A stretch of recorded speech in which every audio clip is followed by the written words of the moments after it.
In this video, we're learning how to make suggestions and offer different things in English. Dan, what shall we do this weekend? I don't know, the forecast says it will be bright and dry on Saturday. But it may rain on Sunday. We could go for a picnic to the lake. And if the weather gets worse, we might go back to town to spend the evening at home watching TV. Going to the lake sounds great, I'm up for it.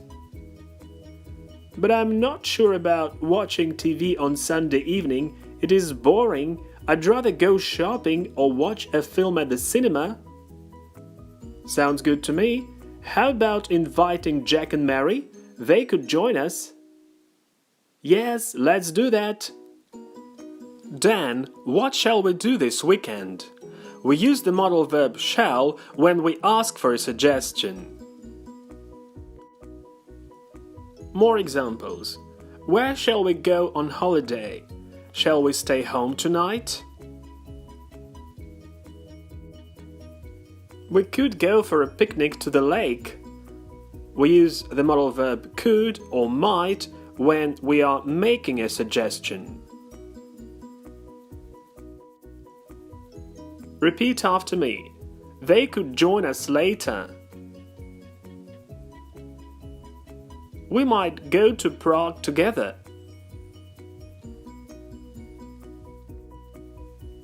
Sounds good to me. How about inviting Jack and Mary? To make a suggestion, we also use questions with how about and what about. We say how about or what about something or someone, and how about or what about doing something. For example, how about the cinema? What about the cinema? How about going to the cinema? What about going to the cinema? So what's the difference between how about and what about? Using how about, we sound more sure in relation to our suggestion, and what about sounds less sure. The second important thing is that we use both how about and what about to make a suggestion, but only what about to make an objection. So let's take a look at an example of an objection. We are leaving now. But what about me? I don't want to stay here alone. The person who's saying, I don't want to stay here alone, is not happy with the fact, and he's making an objection. Yes, let's do that. One more way to make a suggestion is to use let us or the short form let's.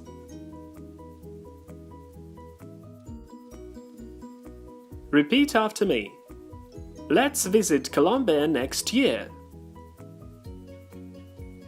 Let's invite them to the party.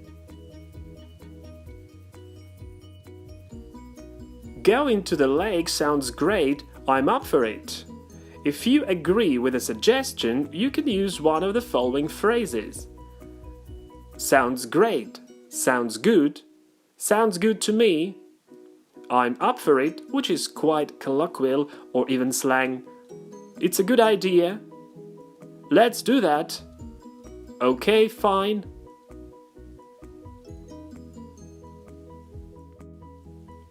More examples. Let's visit Colombia next year. It's a great idea. Let's invite them to the party. Sounds good to me.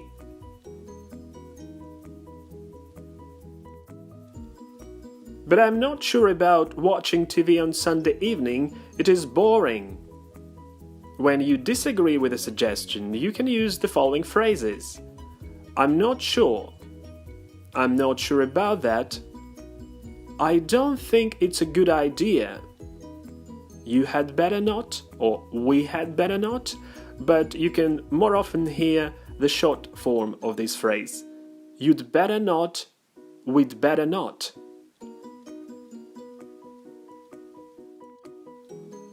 More examples. Let's call him now. I'm not sure about that. How about inviting them to the party? We'd better not.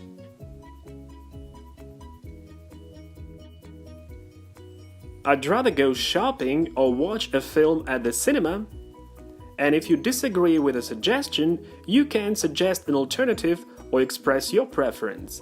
And you can use the following: I prefer, I would rather, and the short form, I'd rather. We had better, or we'd better. So I'd rather means the same as I prefer, and we'd better is the same as we should.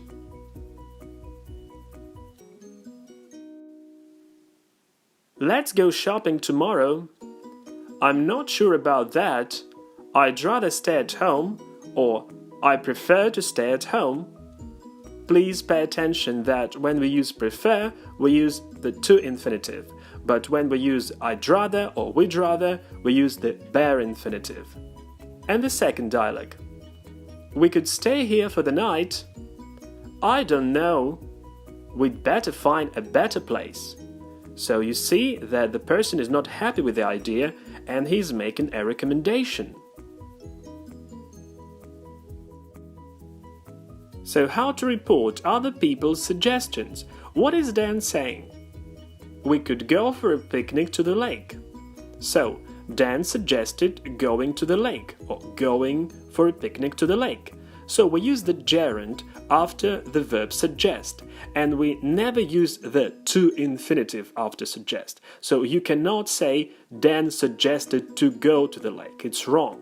Another variant is to use the modal verb should or bare infinitive without to. For example, Dan suggested that they should go to the lake, or Dan suggested that they go to the lake.